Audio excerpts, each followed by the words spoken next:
தமிழ்நாட்டில் ஏப்ரல் 23, 2026 அன்று நடந்த சட்டமன்ற தேர்தலின் பொழுது கட்சிகளின் தலைமை எந்தெந்த பூத்துகளில் வாக்குகளை செலுத்தினார் என்பது குறித்து இந்த காணொலி இருக்கப் போகின்றது. நீங்கள் நமது வலைவலிக்கு வருவது புதியதென்றால் மறக்காமல் நம்ம சேனலை சப்ஸ்கிரைப் செய்து வைத்துக் கொள்ளுங்கள். பெல் பட்டனை அழுத்துங்கள். வாருங்கள் காணொலிக்குள் செல்லலாம். தமிழக முதலமைச்சர் மு.க.ஸ்டாலின் அவர்கள் ஏப்ரல் 23, 2026 அன்று நடைபெற்ற சட்டமன்ற தேர்தலில் தனது வாக்கினை பதிவு செய்தார். அவர் வாக்கு பதிவு செய்த இடம் தேனாம்பேட்டை, சென்னை. மேலும் எல் டாம் சாலையில் உள்ள SIET கல்லூரி வளாகத்தில் உள்ள வாக்குச்சாவடியில்தான் தங்களுடைய வாக்கை பதிவு செய்தார். இந்த வாக்குச்சாவடியின் பூத் எண் 24 ஆகும். முதலமைச்சர் ஸ்டாலின் தனது மனைவியுடன் காலை 7 மணிக்கே தனது ஜனநாயக கடமையை ஆற்றினார் என்பது குறிப்பிடத்தக்கது. மேலும் அடுத்தபடியாக அதிமுக பொதுச் செயலாளர் மற்றும் எதிர்க்கட்சி தலைவருமான எடப்பாடி கே. பழனிசாமி அவர்கள் 2026 தமிழ்நாடு சட்டமன்ற தேர்தலுக்காக நேற்று ஏப்ரல் 23, 2026 தனது சொந்த ஊரில் வாக்களித்தார். மாவட்டம் சேலம், தொகுதி எடப்பாடி தொகுதி, இடம் சிலும்பவம்பாளையம் என்ற இடத்தில் அவர் வாக்கு செலுத்தினார் என்பது குறிப்பிடத்தக்கது. மேலும் நெடுங்குளம் ஊராட்சி ஒன்றிய தொடக்கப்பள்ளி தான் அந்த வாக்குச்சாவடியாக அமைந்திருந்தது.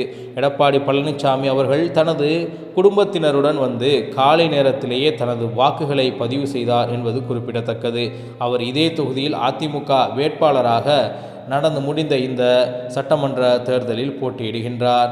மேலும் அடுத்தபடியாக தமிழக வெற்றி கழக தலைவர் திரு விஜய் அவர்கள் 2026 சட்டமன்ற தேர்தலுக்காக நேற்று சரியாக ஏப்ரல் 23, 2026 அன்று சென்னையில் தனது வாக்கினை பதிவு செய்தார்.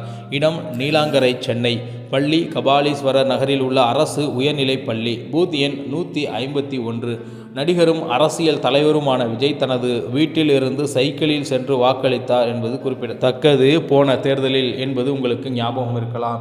மேலும் இந்த முறை அதிகப்படியான வாக்கு சதவிகிதமும் பதிவாகி இருக்கின்றது. தமிழக வெற்றி கழகம் விஜய் மற்றும் முதலமைச்சர் மு.க.ஸ்டாலின் மற்றும் எடப்பாடி பழனிசாமி ஆகியோரை தொடர்ந்து நாம் தமிழர் கட்சியின் தலைமை ஒருங்கிணைப்பாளர் செந்தமிழன் சீமான் அவர்கள் இந்த முறை 4 முனை போட்டியாக வலம் வந்து கொண்டிருக்கின்றார். அவர் தங்களுடைய வாக்குகளை செலுத்தினார். இடம் வலசரவாக்கம், சென்னை வாக்குகளை செலுத்தினார். பள்ளி ஆற்காடு சாலையில் உள்ள கார்ப்பரேஷன் ஆரம்ப பள்ளி ஆகும்.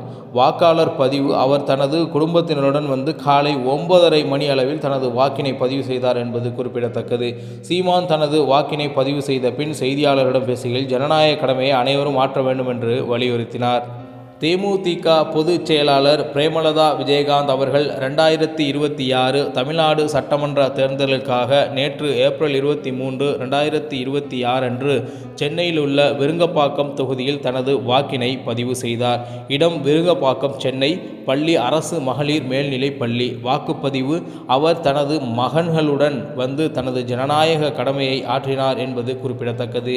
பிரேமலதா விஜயகாந்த் அவர்கள் இந்த தேர்தலில் கடலூர் மாவட்டத்தில் உள்ள விருதாச்சலம் தொகுதியில் போட்டியிடுகிறார் என்பது குறிப்பிடத்தக்கது. வாக்குப்பதிவிற்கு பிறகு அவர் செய்தியாளர்களிடம் பேசுகையில் தனது கூட்டணி வெற்றி பெறும் என்று நம்பிக்கை தெரிவித்திருந்தார். இறுதியாக விடுதலை சிறுத்தை கட்சி தலைவர் தொல் திருமாவளவன் அவர்கள் 2026 தமிழ்நாடு சட்டமன்ற தேர்தலுக்கான நேற்று ஏப்ரல் 23, 2026 காலையில் தனது சொந்த ஊரில் வாக்களித்தார். மாவட்டம் அரியலூர், இடம் அங்கனூர், பள்ளி ஊராட்சி ஒன்றிய தொடக்கப்பள்ளி. திருமாவளவன் அவர்கள் அங்கனூரில் உள்ள தனது தந்தை மற்றும் தாயார் நினைவிடத்தில் மரியாதை செலுத்திய பிறகு இந்த வாக்குச்சாவடிக்கு வந்து தனது ஜனநாயக கடமையை ஆற்றினார் என்பது குறிப்பிடத்தக்கது. இப்படியாக தொடர்ச்சியாக பல பிரபலங்கள் மேலும் தலைவர்கள் தங்களுடைய ஜனநாயக கடமையை 23 ஏப்ரலில் 2026 ஆற்றினார்கள் என்பது குறிப்பிடத்தக்கது. மீண்டும் ஒரு அரசியல் காணொலியில் உங்களை சந்திக்கின்றது. உங்களிடமிருந்து விடைபெறுவது உங்கள் தமிழா செய்திகள். நன்றி, வணக்கம்.